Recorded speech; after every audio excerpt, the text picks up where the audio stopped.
It's the man of the hour. Yeah, How you feeling, man? I'm blessed, man. Mr. PSV himself, man. What does PSV stand for?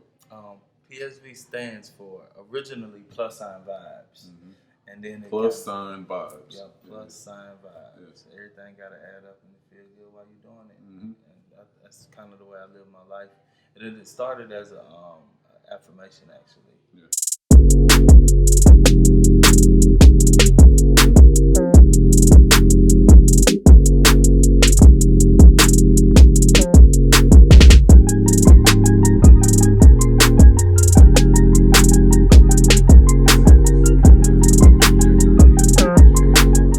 Hey, happy Father's Day 2021. Appreciate y'all checking out the podcast. This is about to be a dope episode. I'm at the range right now with my guy Dwight. He's behind the camera. Yes, sir. We're about to hit some balls, man. But I want y'all to enjoy this episode of Fatherhood is Dope, the pop-up podcast. Shout out to PSV for sponsoring. And I want you to continue to celebrate the men who show up in the lives of their kids on a daily basis. Love. Once I realized it, I was like, oh, no, I need plus size vibes. And then that kind of morphed into another thing. I used to make music and mentor, and I needed tangible items to sell, to brand what I was doing. And then it kind of just took on a life of its own after that, and then COVID happened. Yeah, COVID happened, and I'm glad that I always kept the name alive, just the PSV, kept the brand alive. I didn't know necessarily what I was gonna do with it all the way, but I knew that it meant something bigger than me. I always knew that. So then when I bought the space, I didn't have the idea of a store.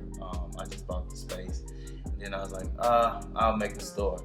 And that's what made me play with the words. So then PSV is the PSV Store, where peers support victories. Peers and support victories. Yeah. So then we can continue on how many ways. And then I've seen like perseverance. Yeah. Passion plus sacrifice equals victories. Yeah. It's never ending. Yeah, it's ongoing. I love it. Well, man, I appreciate you letting me do the Fatherhood is Dope podcast, pop-up recordings here. That's sick, bro. It's a sick idea. Yeah, I'm glad you thought of me to do it. Who else? Because we've been saying for a minute now that we, man, it's not even that we want to work together, collab. It's just like, man, let's just keep sharing energy. Yeah, keep building. Yeah, man. It's the positive sign vibes. Yeah. All right. Man, I normally butcher those. It's all good. I held on. You saw me fighting for it. It's because it's positive. It's like, yeah, no, it's PSV. No, that's love, though, man. So I love your shop. I love what you're doing for even this thing behind me, man. It says support Black businesses. I looking at you in the city of Nashville, man, really seeing like the power that you're harnessing as a curator for allowing so many businesses to be on display, to be showcased. And so as I see PSV, man, you're living the mission, you're living the vision of creating space for positive energy, regardless of what the business is. So tell us. We're gonna get into fatherhood, man. But I do want to let the people know what's up with PSV. Like, tell us about the business model. Oh, okay.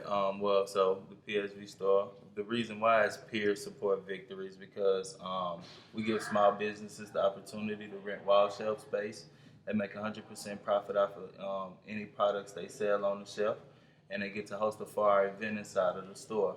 So if you do that and you say it's 7 or 8 businesses inside of the store within that month, if it's your event, if I'm in the store, I'm gonna promote it because I'm gonna sell my products at your event. It's just like you'll sell yours at mine.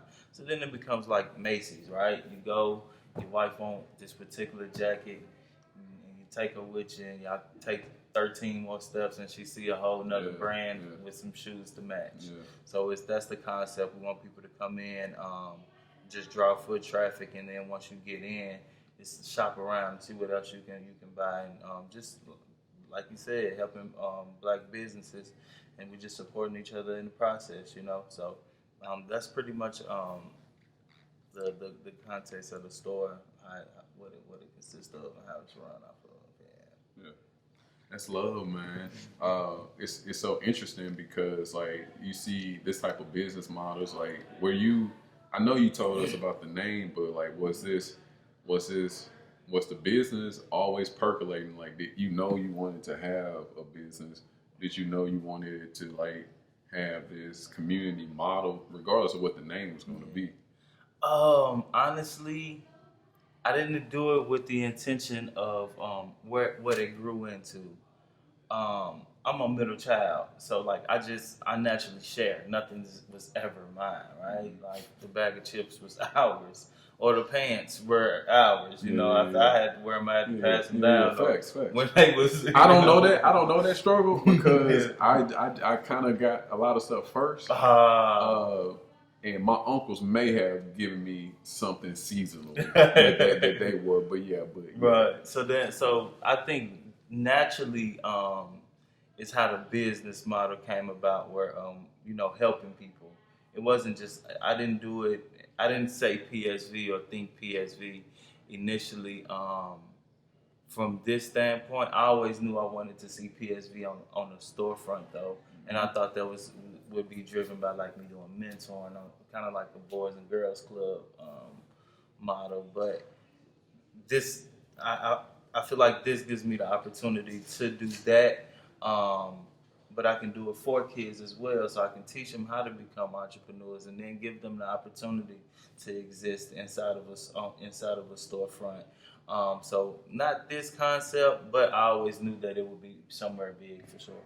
Yeah. Man, where does that heart come from to like give back? I mean, what type of we about to go? We about to go. Let's get there. For sure. You know, what is the motivation, man, of just wanting to give back? Man, it's a couple of them, honestly. One of them is, I remember when we was younger, my mom, and it's crazy because now that I look at it in hindsight, it makes more sense to me. But my mom would take people in, and I didn't know who these random people were. Oh, not family members. No, yeah, they wouldn't be family members. But she would take people in, and we would, us as kids, us just being oblivious to what was actually going on, they would be like addicts or just need somewhere to stay. And on the flip side of it, little did we know, mom would need that help just financially. So she would rent out the third room, and we would pack up, me and my brothers would be in one room and she'd be in the other, stuff like that. So I just always looked at it like, oh, mom's just helping. You know what I'm saying? So I think that's one role. Another one is, I never had a male figure to like always have access to get help. And I knew when I got in a certain place in my life that was something that I lacked, and that was not a direct result of certain situations, but I know it played a major part in a lot of decision making I made as a young adult, or even a teenager and as a young adult. So I think all of those play a factor into like why I'm so big into like helping somebody. And then it's like, it feels funny not to help people. It's like how you watch somebody fall, and like you can either be embarrassed for them and not help them, or like you can empathize and you can help them, and at least you don't get that embarrassed feeling. Yeah. And I like the feeling of like helping opposed to being embarrassed for somebody else, you know? Yeah. So that's my thing. Yeah, I think, man, you bring up a good point, how we are kind of taught to support, like not even knowing like the details, just going back to like mom's situation, not knowing the details of why, like, yeah, they actually may be helping financially and things of that nature, but just seeing that, you know, it's healthy, it's safe to bring people in and to break those type of barriers, to create space for people to get right. And I can empathize with that, because my parents, man, they like my based on where they are in like the chain, my mom is like the second oldest, my dad is the second youngest of like 13 siblings, my mom is the second oldest of like 8, but my dad had cousins from nieces and nephews that are like his age, exactly, right? And so I set that up to say that, man, it would be like during some seasons, like my dad's nephew would be staying with us, and then my mom's little sister would be staying with us, and so, or my dad's niece. So I kind of saw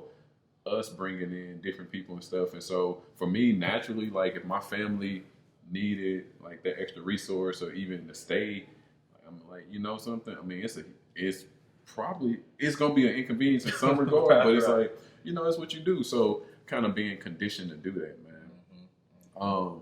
So you're on the podcast, man, and you don't. Let me pose a question: do you have children?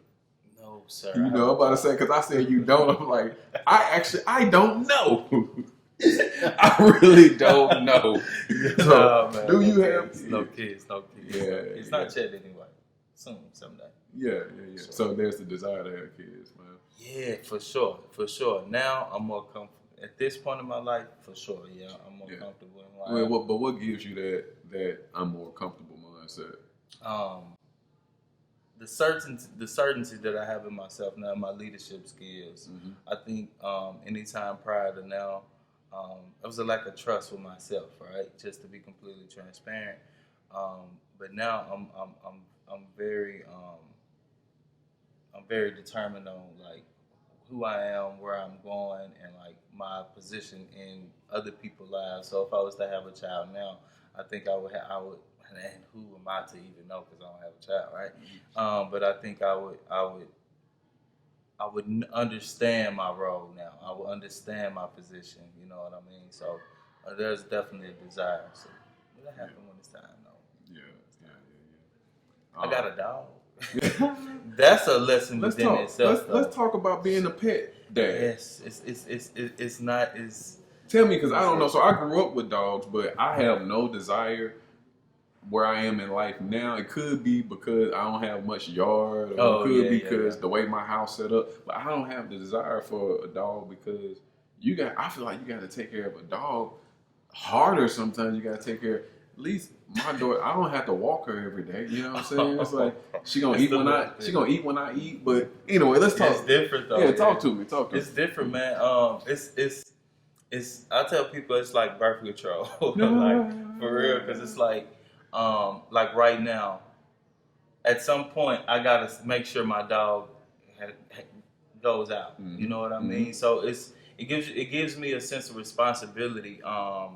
More than I would have had if I was just single and just by myself, because I can't stay out to 3-4 in the morning when I've been out, when I got out the house at 8 a.m. Mm-hmm. It's like, no, I have to go home. It's not, I kind of want to go. It's like, no, he going to tear up the house if I don't go home. Mm-hmm. So it just really just showed me different levels of myself. One thing that I am learning is my affection level. Mm-hmm. Like, so I wasn't raised to like with a lot of affection, and it shows when I walk in the house with my dog. He a dog, so he wagging his tail. He want to be petted, and I have to purposely like make it my mission to like show him affection. Yeah.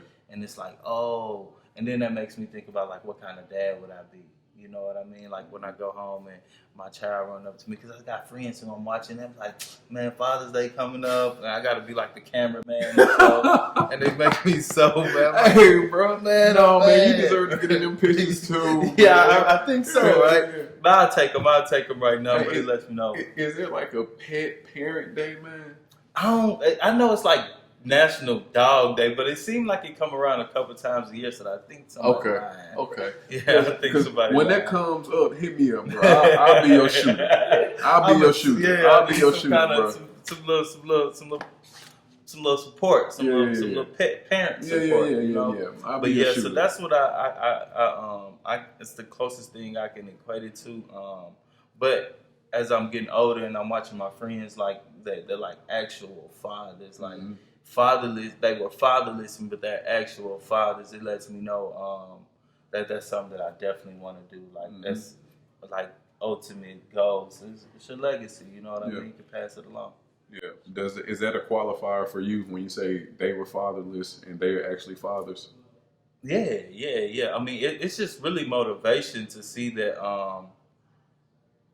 that the generational curse, so to speak, can be broken, or we living in a time where it is cool to be a father. It is cool to show like affection to your kids. It is cool to like put your woman on a pedestal, put one woman on a pedestal. You know what I mean? It is cool to be a husband. Like I'm 30 now, so I'm like I've watched my friends like go through these different phases, and I see them at this point in their life, and they like are actually like better men. Like whether they my friend or not, like I honor these men. Like God, like I remember when you had a different mindset, and I see how this little human like literally changed you. So it's admirable, and I can't wait to do it, man. I mean, I ain't gonna say I can't wait, but when the time comes, like yeah, I'm definitely ready to step up to the plate.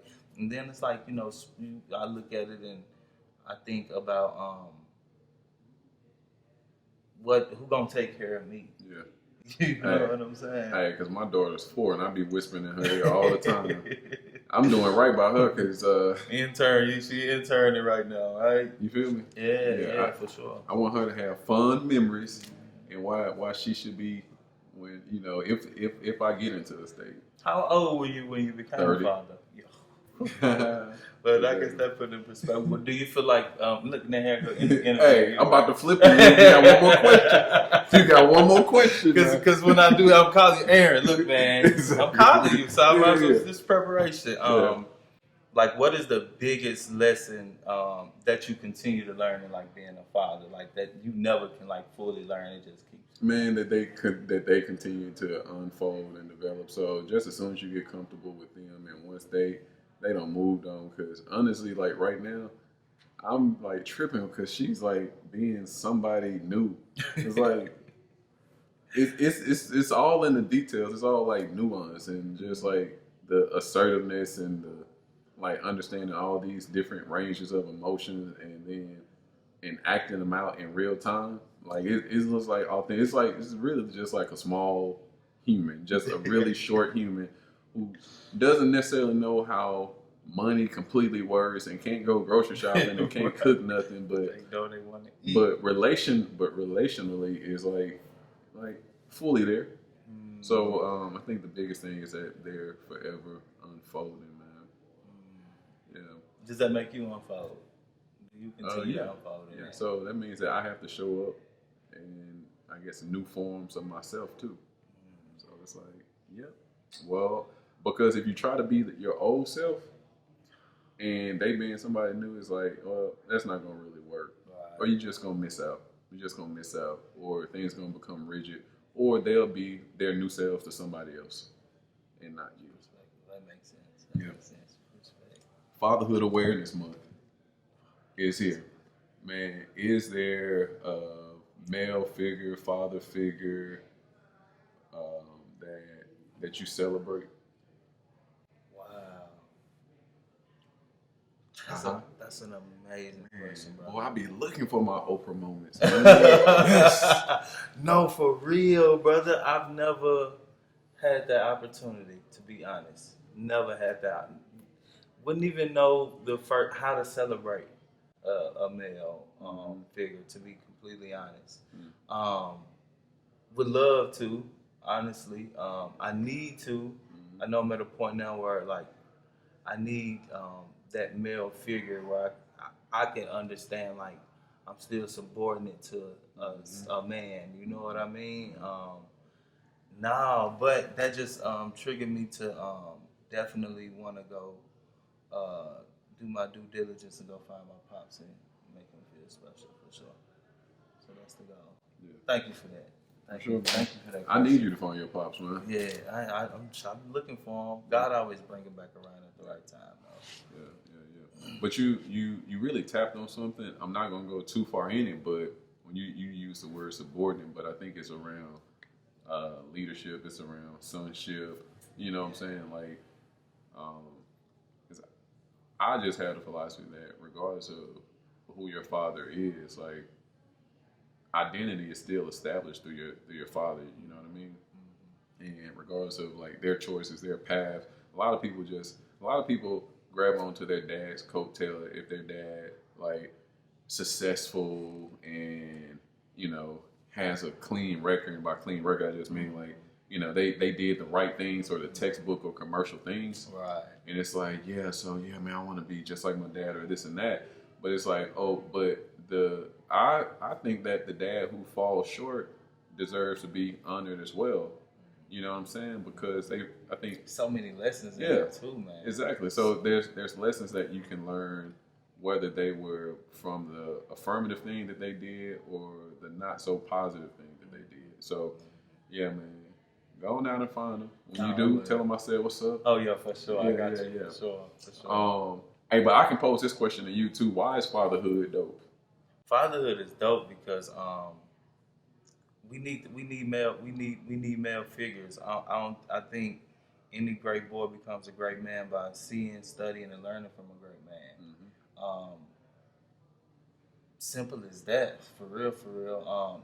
The influence a father has, I've seen both sides of it. Well, I mean, I haven't experienced, but I've seen friends and family members who've had fathers and those who didn't, or those who had fathers and that father left. Mm-hmm. And I've seen the impact that it had both ways, and it lets me know, just because I'm coming into manhood, that fatherhood is dope because one day I want to be a father. Mm-hmm. And my impact, it matters. You know what I mean? What I say, what I teach, the lessons that I leave behind to my seeds and the people who I may not directly be a father to, it still impact just like you, right? Like, I'm learning how to be a father by watching you. Mm-hmm. To some degree. So that's why it's dope, because you dope. And fatherhood is dope.